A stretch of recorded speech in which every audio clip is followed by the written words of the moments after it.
বস কোন জায়গা থেকে আসছেন আপনি? রংপুর ভাই। রংপুর থেকে। আপনার চ্যানেল নেন? আমার পেজের নাম হচ্ছে আরপিবি। আমি দৈনিক এশিয়া বাণী পত্রিকায় কাজ করি। ও মাশাআল্লাহ। লোকজন এই টাইমে এসে ভিড় করে সারাটা দিন এইভাবে চলে যায়। সিরিয়াল লাগাই সকাল 8টার সময়। এখন মনে করেন সেই এখন তেলের দামও বৃদ্ধি করলো, মানুষের কষ্ট আবার লাঘব হচ্ছে না, কষ্টও চলছে। তাহলে আমরা কোন দিকে যাবো? আমরা কি এই দেশে উপযুক্ত হয়ে আছি? আমাদের তো পরিস্থিতি খুব খারাপ হয়ে গেছে। মোটরসাইকেল একেবারে বন্ধ করে দেখ, তেল আমরা আর দেবো না। সরকার একেবারে বন্ধ করে দেখ, তাইলে আমাদের এই দুর্ভোগ হবে।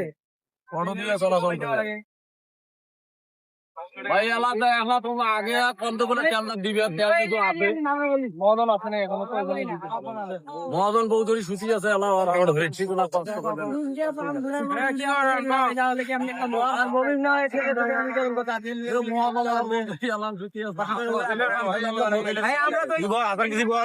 তিনটা পাম্প ঘুরতেছি সকাল থেকে, এই সকাল 4টা বাজে উঠছি, এখন পর্যন্ত আমরা তেলের দিশে নাই। যে পাম্প পেলাই ওই বছর তেল আনবে, আসবে বলতে তেল নাই, পরবর্তীতে তেল বলে তেল নাই।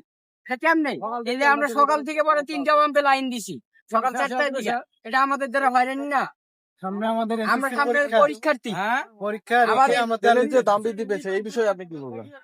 তেলের দাম বৃদ্ধি করার তো কোনো কারণ ছিল না, কারণ আমাদের যেহেতু সংসদে বলতেছে আমাদের তেল আছে, আমাদের মজুত আছে তেল, তাহলে আমাদের দেশে তেলের দাম বাড়বে।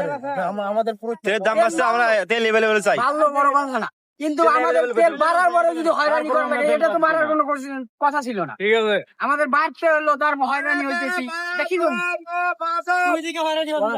আমাদের সব দিকে যদি হয়রানি হতো তাহলে তো